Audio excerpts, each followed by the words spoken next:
2025 October 6 പുലർച്ചെ ഏകദേശം 3 മണിയോടെ ഡൽഹിയിലെ എല്ലാവരും ആഴത്തിലുള്ള ഉറക്കത്തിലായിരുന്ന സമയത്ത് രാംകേഷ് എന്നയാളുടെ ഫ്ലാറ്റിലേക്ക് അപ്രതീക്ഷിതമായി 3 പേർ കയറി വന്നു.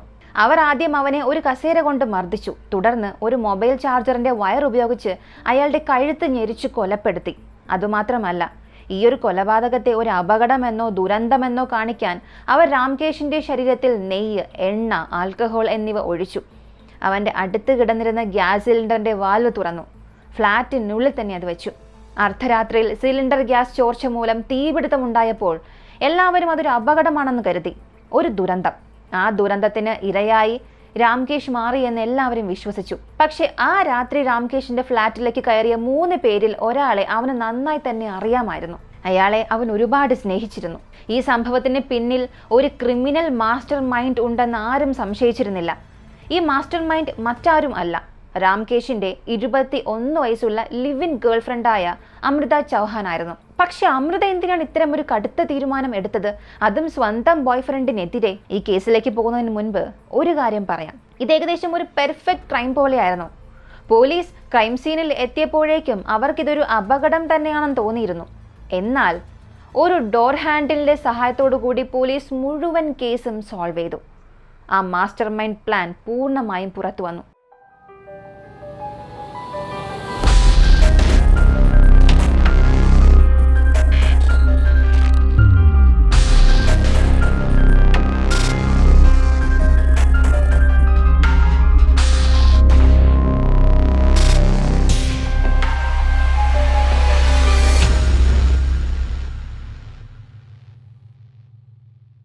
അമൃതയും രാംകേഷും തമ്മിലുള്ള പ്രണയ കഥ ആരംഭിച്ചത് നോയിഡയിലെ ഒരു ജോബ് ഇന്റർവ്യൂവിലാണ്. 2025 മെയ് മാസത്തിൽ അമൃത ഒരു റിസപ്ഷനിസ്റ്റായി ജോലിക്ക് അപേക്ഷിക്കാൻ എത്തിയപ്പോൾ അവിടെ ആദ്യമായി രാംകേഷിനെ കണ്ടുമുട്ടി.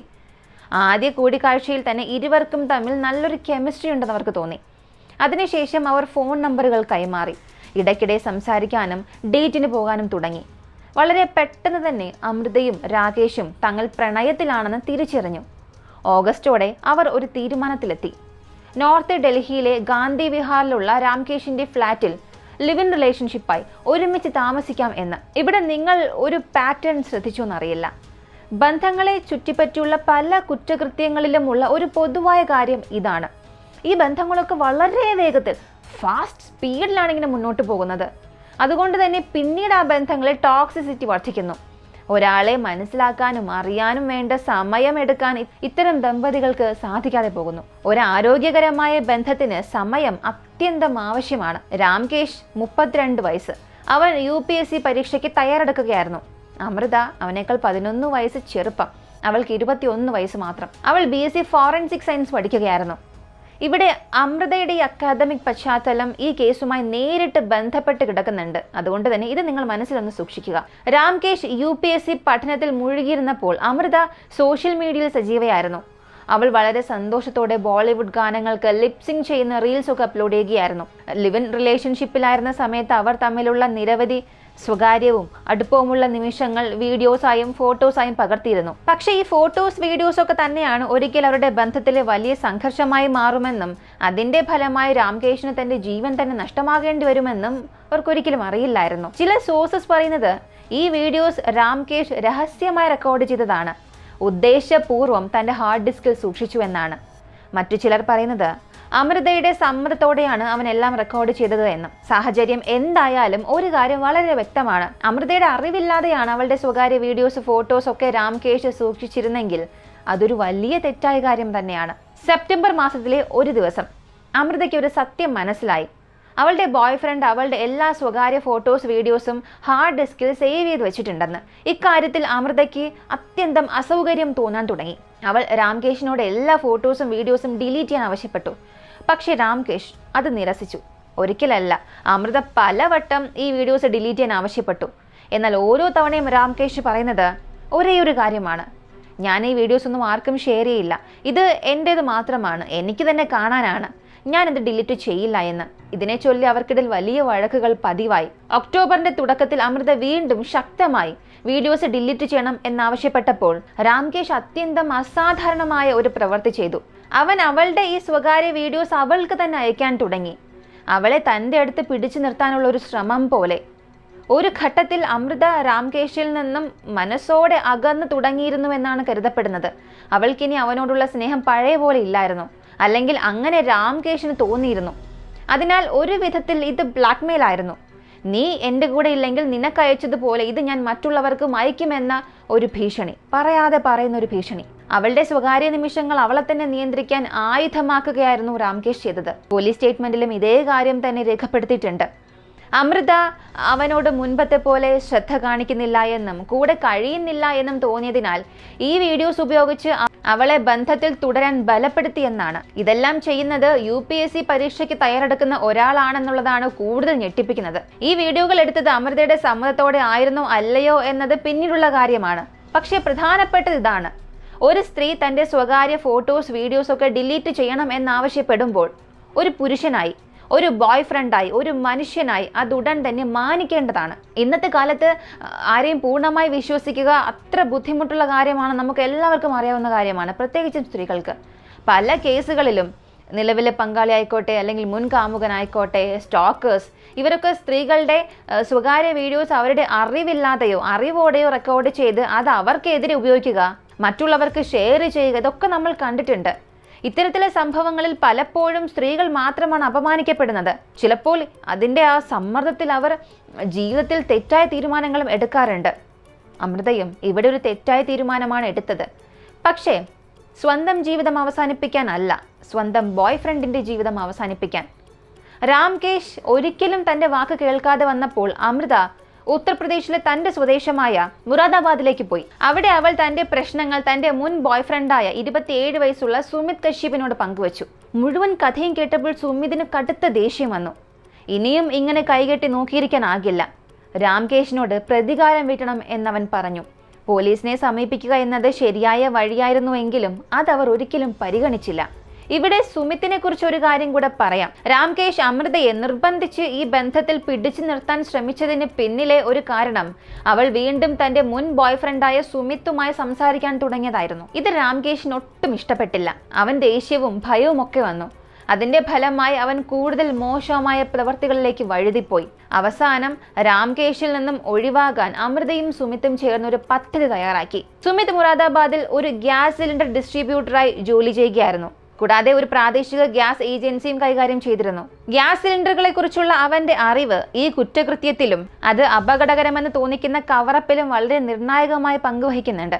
ഈ പ്ലാനിൽ അവർ മറ്റൊരു സുഹൃത്തിനെയും ഉൾപ്പെടുത്തി. 29 വയസ്സുള്ള സന്ദീപ് കുമാർ. അവൻ SSC CGL പരീക്ഷയ്ക്ക് തയ്യാറെടുക്കുന്ന ഒരാളായിരുന്നു. പക്ഷേ സന്ദീപ് പരീക്ഷയ്ക്ക് മാത്രം തയ്യാറെടുക്കുന്ന ഒരാളല്ല. അവൻ മുറാദാബാദ് പോലീസ് ലൈനിൽ ഒരു കോൺട്രാക്ട് ജീവനക്കാരനായും ജോലി ചെയ്തിരുന്നു. പോലീസിനോട് ഇത്രയും അടുത്ത് നിൽക്കുന്ന ഒരാൾ ഇപ്പോൾ ഒരു കൊലപാതക പദ്ധതിയിലാണ് ഉൾപ്പെട്ടിരിക്കുന്നത്. ആദ്യത്തെ പ്ലാൻ ഇതായിരുന്നു: രാംകേഷിന്റെ ഫ്ലാറ്റിൽ കയറി ഒരു മോഷണം നടത്തുന്നത് പോലെ സ്റ്റേ ചെയ്യുക, അവന്റെ ഹാർഡ് ഡിസ്ക് മോഷ്ടിക്കുക, എന്നിട്ട് അമൃതയിലേക്കുള്ള സംശയം ഒഴിവാക്കുക. സംഭവത്തിന് ഏകദേശം ഒരാഴ്ച മുൻപ് ഇവർ 3 പേര് മുറാദാബാദിൽ നിന്നും ഡൽഹിയിൽ ഒരുമിച്ചെത്തി. പക്ഷെ ഒക്ടോബർ 5-ന് അമൃത രാംകേഷിന്റെ ഫ്ലാറ്റിൽ എത്തിയപ്പോൾ അവൾ മോഷ്ടിക്കാനിരുന്ന ഹാർഡ് ഡിസ്ക് കണ്ടെത്താൻ കഴിഞ്ഞില്ല. ഈ കേസ് മുഴുവനായും വഴിമാറിപ്പോയത് ഈയൊരു നിർണായക നിമിഷത്തിലാണ്. ആ ദിവസം അമൃതയ്ക്ക് ആ ഹാർഡ് ഡിസ്ക് കിട്ടിയിരുന്നെങ്കിൽ, അല്ലെങ്കിൽ അവൾക്കത് മോഷ്ടിക്കാൻ കഴിഞ്ഞിരുന്നെങ്കിൽ, ഈ കേസ് സാധാരണ ഒരു കവറപ്പ് റോബറിയായി മാറിയേനെ. അമൃതയുടെ പങ്കിനെക്കുറിച്ച് ആർക്കും ഒരിക്കലും സംശയം പോലും തോന്നില്ലായിരുന്നു. പക്ഷേ അവൾക്ക് ആ ഹാർഡ് ഡിസ്ക് കിട്ടിയില്ല. ഇതോടുകൂടി 3 പേരും പ്ലാൻ പൂർണ്ണമായും മാറ്റി. Plan B. അടുത്ത ദിവസം ഒക്ടോബർ മാസം 6 രാത്രി 3 മുഖം മറച്ച് വീണ്ടും രാംകേഷിന്റെ ഫ്ലാറ്റിൽ എത്തി. അവിടെ രാംകേഷിനെ ഒരു കസേരയിൽ കെട്ടിയിട്ടു. അവൻ തന്റെ ഭീകരമായ സ്വപ്നത്തിൽ പോലും ചിന്തിക്കാത്ത തരത്തിലുള്ള ഒരു ശിക്ഷ നൽകി. ഈ ഘട്ടത്തിൽ സുമിത്തിന്റെ കൺഫെഷനും അന്വേഷണവും പറയുന്നത് ഇതാണ്: ഇവർക്കിടയിൽ കടുത്ത വാക്കേറ്റം നടന്നു. രാംകേഷിന് ഇപ്പോൾ തൻ്റെ ജീവിതത്തിൽ എന്തോ ഒരു ഭയങ്കരമായ സംഭവം നടക്കാൻ പോകുന്നുവെന്ന ബോധ്യം വന്നതോടെ അവൻ പൂർണ്ണ ശക്തിയോടെ പ്രതിരോധിക്കാൻ തുടങ്ങി. 3 ചേർന്ന് അവനെ ആ കസേരയിൽ കെട്ടിയിട്ട് നിയന്ത്രിക്കാൻ ശ്രമിച്ചു. അവർ ആവശ്യപ്പെട്ടത് ഒരേയൊരു കാര്യം മാത്രം: ഹാർഡ് ഡിസ്ക്. പക്ഷെ എന്ത് സംഭവിക്കുമെന്നറിഞ്ഞിട്ടും രാംകേഷ് അത് നൽകാൻ തയ്യാറായില്ല. ഇവിടെയാണ് ഒരു പ്രധാനപ്പെട്ട ചോദ്യം ഉയരുന്നത്: അവന്റെ ജീവൻ അപകടത്തിലായിട്ടും ആ ഹാർഡ് ഡിസ്ക് നൽകാതിരുന്നത് എന്തുകൊണ്ടാണ്? തുടർച്ചയായി ഇങ്ങനെ നിഷേധിച്ചു കൊണ്ടിരുന്നപ്പോൾ സുമിത്തിന് പൂർണ്ണമായും നിയന്ത്രണം നഷ്ടപ്പെട്ടു. അവൻ ഒരു ഫോൺ ചാർജറിന്റെ വയർ എടുത്ത് രാംകേഷിന്റെ കഴുത്തിൽ ചുറ്റി പൂർണ്ണ ശക്തിയോടെ വലിക്കാൻ തുടങ്ങി. ഈ ക്രൂരമായ പോരാട്ടത്തിനിടെ രാംകേഷിന്റെ ശരീരം തീവ്രമായൊരു കുലുക്കത്തിലേക്ക് മാറി. അവൻ രക്ഷപ്പെടാൻ ഒരുപാട് ശ്രമിച്ചു. പക്ഷേ മൂവരും അവനേക്കാൾ ശക്തിയുള്ളവരായിരുന്നു. പതുക്കെ രാംകേഷിന്റെ പ്രതിരോധം കുറയാൻ തുടങ്ങി. അവന്റെ ശ്വാസം ഓരോന്നായി അവനെ വിട്ടുപോയി. അതിനുശേഷം സുമിത് അടുക്കളയിൽ നിന്നും ഒരു ഗ്യാസ് സിലിണ്ടർ കൊണ്ടുവന്നു. അത് രാംകേഷിന്റെ തലക്കരികിൽ വെച്ചു. സിലിണ്ടറിന്റെ വാൽവ് മുൻകൂട്ടി തുറന്നിരുന്നു. മുറി മുഴുവനും ഗ്യാസ് നിറയാൻ തുടങ്ങി. അടുത്തതായി സുമിത് സ്വന്തം ലൈറ്റർ ഉപയോഗിച്ച് അവിടെ തീ കൊളുത്തി. അങ്ങനെ ഒരു ക്രൂരമായ രാത്രി, ഒരു വ്യാജ അപകടത്തിന്റെ മറവിൽ രാംകേഷിന് തന്റെ ജീവൻ നഷ്ടമായി. CCTV ഫുട്ടേജുകൾ പ്രകാരം മൂവരും ഫ്ളാറ്റിൽ പ്രവേശിച്ച് 39 മിനിറ്റ് കഴിഞ്ഞ് ഒരാൾ പുറത്തേക്ക് പോയി. തുടർന്ന് രാത്രി 2:57 അമൃതയും മറ്റൊരാളും ബിൽഡിങ്ങിൽ നിന്ന് പുറത്തേക്ക് പോകുന്നത് ക്യാമറയിൽ പതിഞ്ഞിരുന്നു. ഇവർ പുറത്തു പോയതിന് പിന്നാലെ ഒരു വലിയ സ്ഫോടനം നടന്നു. ഇത് യാദൃശികമല്ല. ഈ സ്ഫോടനം ഉദ്ദേശപൂർവ്വം നടത്തിയതാണ്, എല്ലാ തെളിവുകളും നശിപ്പിക്കാൻ. സത്യം പറഞ്ഞാൽ ആദ്യം പോലീസ് പോലും ഇതിൽ വഞ്ചിതരായിരുന്നു. ഗ്യാസ് സിലിണ്ടർ പൊട്ടിത്തെറിച്ചതിനാൽ ഇതൊരു അപകടമായിരിക്കുമെന്നാണ് പോലീസ് ആദ്യഘട്ടത്തിൽ കരുതിയത്. പക്ഷേ രാംകേഷിന്റെ മാതാപിതാക്കൾ പോലീസിനോട് തങ്ങളുടെ സംശയം തുറന്നു പറഞ്ഞത് അന്വേഷണം മറുവശത്തേക്ക് കൊണ്ടുപോയി. CCTV പരിശോധിച്ചപ്പോഴാണ് ഇതിലുള്ള അമൃതയുടെ പങ്ക് പോലീസിന് മനസ്സിലായത്. ഫുട്ടേജിൽ അവളെ കണ്ടതോടെ ഇതൊരു അപകടം അല്ല, സ്റ്റേജ് ചെയ്ത ക്രൈം ആണെന്ന് അവർക്ക് മനസ്സിലായി. ഇവിടെ ഒരു ഞെട്ടിപ്പിക്കുന്ന ഒരു വിശദാംശം കൂടെയുണ്ട്. ഫ്ളാറ്റിൽ നിന്നും പുറത്തേക്ക് പോയപ്പോൾ അമൃത തന്റെ കൈ പുറത്തു നിന്നും അകത്തേക്കിട്ടിട്ട് വാതിൽ അകത്ത് നിന്നും പൂട്ടി. ആ രാത്രി ആരും ഫ്ളാറ്റിലേക്ക് വന്നില്ല എന്ന തോന്നലുണ്ടാക്കാൻ. പക്ഷേ കേസ് അത്ര ലളിതമായിരുന്നില്ല. ആദ്യ നോട്ടത്തിൽ പോലും പോലീസിന് ഒരു തെറ്റുമുണ്ടെന്ന രീതിയിൽ ഒരു തോന്നലും ഉണ്ടായില്ല. കാരണം അവിടെ ഉണ്ടായിരുന്ന ഒരു എയർ കണ്ടീഷണറിന്റെ ഫ്രണ്ട് പാനൽ മുൻകൂട്ടി തന്നെ തകർന്ന നിലയിലായിരുന്നു. അപ്പോൾ തോന്നിയത് ഒരു AC ബ്ലാസ്റ്റ് ആയിരിക്കാമെന്നാണ് ആദ്യം തോന്നിയത്. AC പൊട്ടിത്തെറിച്ചതിനാൽ ലീക്കായിരുന്ന ഗ്യാസ് സിലിണ്ടറിന് തീ പിടിച്ചു. അതിന്റെ ഫലമായി മുഴുവൻ സംഭവം നടന്നു എന്നായിരുന്നു അവരുടെ ഒരു നിഗമനം. പക്ഷേ അവർ ആ കഥ വീണ്ടും ശ്രദ്ധയോടുകൂടി ആലോചിച്ചപ്പോൾ ഒന്നും ലോജിക്കലായി കണക്റ്റ് ആകുന്നില്ല എന്ന് വ്യക്തമായി. അപ്പോഴാണ് പോലീസിന്റെ ശ്രദ്ധ ആ വാതിലിലേക്ക് പോയത്. ഇപ്പോൾ നിങ്ങൾ സ്ക്രീനിൽ കാണുന്ന ഈ ഫുട്ടേജിൽ വാതിൽ പൂർണ്ണമായും അടഞ്ഞ നിലയിലാണ്. വാതിലിനോട് ചേർന്നിരുന്ന വയർ നെറ്റ് ആദ്യമേ അമൃതയും അവരുടെ കൂട്ടുകാരും അവിടെ നിന്ന് നീക്കം ചെയ്തിരുന്നു. വെറും അമൃതയുടെ കൈ മാത്രം അകത്തേക്ക് കടക്കാൻ കഴിയുന്നത്ര ഒരു ചെറിയ ദ്വാരം ഉണ്ടാക്കി. അവൾ പുറത്തു നിന്നും കൈ അകത്തേക്ക് കയറ്റി വാതിൽ അകത്ത് നിന്നും ലോക്ക് ചെയ്തു. അതിനുശേഷം വയർ നെറ്റിംഗ് വീണ്ടും അതേ സ്ഥാനത്ത് തന്നെ സജ്ജമാക്കി. അങ്ങനെ ചെയ്തതുകൊണ്ടാണ് പോലീസും ഫയർഫോഴ്സും അകത്തെത്തിയപ്പോൾ ആ വീട്ടിൽ ബ്രേക്കിൻ നടന്നതിന്റെ ഒരു സംശയം ഉണ്ടായില്ല. ഇത് മുഴുവനും അമൃതയുടെ ഫോറൻസിക് അറിവ് ഉപയോഗിച്ചാണ് പദ്ധതിയിട്ടത്. ഇതെല്ലാം തന്നെ ഒരു അപകടം പോലെ തോന്നിക്കാൻ. ഇതോടൊപ്പം ഈ മൂവരും ചേർന്ന് രാംകേഷിന്റെ ഹാർഡ് ഡിസ്ക്, 2 ലാപ്ടോപ്പ്, മറ്റ് വിലപ്പെട്ട സാധനങ്ങൾ എല്ലാം ഫ്ളാറ്റിൽ നിന്ന് മോഷ്ടിച്ചു. നിങ്ങൾ ഓർക്കുന്നുണ്ടെങ്കിൽ ഞാൻ തുടക്കത്തിൽ പറഞ്ഞ ഒരു പ്രധാനപ്പെട്ട കാര്യമുണ്ട്. അമൃത ഒരു BSc ഫോറൻസിക് സയൻസ് വിദ്യാർത്ഥിയായിരുന്നു. അതുകൊണ്ട് തന്നെ തെളിവുകൾ എങ്ങനെ മായ്ക്കണം, ക്രൈം സീൻ എങ്ങനെ സ്റ്റേ ചെയ്യണം, പോലീസ് എങ്ങനെ ചിന്തിക്കും, എവിടെയാണ് സംശയം വരിക, ഇതെല്ലാം അവൾക്ക് നല്ല രീതിയിൽ അറിയാമായിരുന്നു. അവളുടെ അക്കാദമിക് ബാക്ക്ഗ്രൗണ്ട് ഈ ഒരു ക്രൈമിൽ ഒരു വലിയ പങ്ക് വഹിക്കുന്നുണ്ട്. എങ്കിലും എത്ര പൂർണ്ണമായൊരു പ്ലാൻ ആയാലും അവൾ ചില അടയാളങ്ങൾ പിന്നിൽ വിട്ടുപോയിരുന്നു. സോഴ്സുകൾ പറയുന്നതനുസരിച്ച് അമൃതയ്ക്ക് ക്രൈം ഷോസ്, സിനിമകളൊക്കെ കാണാൻ വലിയ ഇഷ്ടമായിരുന്നു. അതിലെ അറിവുകൾ ഉപയോഗിച്ചാണ് അവൾ തൻ്റെ ലിവ് ഇൻ ബോയ്ഫ്രണ്ടിനെ കൊലപ്പെടുത്താനുള്ള പദ്ധതി തയ്യാറാക്കിയത്. ഇത് നമ്മൾ മറ്റു കേസിലും കണ്ടിട്ടുണ്ട്. ലിവ് ഇൻ പാർട്ട്ണറെ കൊലപാതകം നടത്തുകയും അതും ക്രൈം ഷോസിലൂടെ ലഭിച്ച അറിവുകൾ ഉപയോഗിച്ച് തെളിവുകൾ നശിപ്പിക്കാൻ ശ്രമിച്ചതും. പക്ഷെ ഇത്തരം കൊലയാളികൾ എപ്പോഴും സ്വയം വളരെ സ്മാർട്ടാണെന്ന് കരുതും. പക്ഷെ അവസാനം അവർ പിടിക്കപ്പെടും. അമൃതയ്ക്ക് സംഭവിച്ചതും അതുതന്നെയാണ്. ആദ്യത്തെ വലിയ സൂചന തന്നെ അതായിരുന്നു. വയർ നെറ്റിങ്ങിൽ ആ ചെറിയ ദ്വാരത്തിലൂടെ അതിൽ അമൃതയുടെ കൈക്ക് മാത്രമേ കടക്കാൻ കഴിയുമായിരുന്നുള്ളൂ. ഇത് തന്നെയാണ് പോലീസിനെ അമൃതയുടെ പങ്കാളിത്തത്തിലേക്ക് നയിച്ചത്. പക്ഷെ അമൃത ചെയ്ത ഏറ്റവും വലിയൊരു പിഴവ് ഒന്നുകൂടെയുണ്ട്. അവൾ ഫോൺ കയ്യിൽ കൊണ്ടാണ് ക്രൈം സീനിൽ എത്തിയത്. CCTVയിൽ അമൃതയെ കണ്ടതിന് ശേഷം പോലീസ് ഒക്ടോബർ 6 രാത്രി അവളുടെ ഫോൺ ലൊക്കേഷൻ ട്രാക്ക് ചെയ്തു. അത് രാംകേഷിന്റെ ഫ്ലാറ്റ് ലൊക്കേഷനുമായി പൂർണ്ണമായും മാച്ച് ചെയ്തു. അവിടെ തന്നെ കഥ പൂർണ്ണമായും അവസാനിച്ചു. ഒക്ടോബർ 18 പോലീസ് അമൃതയെ അറസ്റ്റ് ചെയ്തു.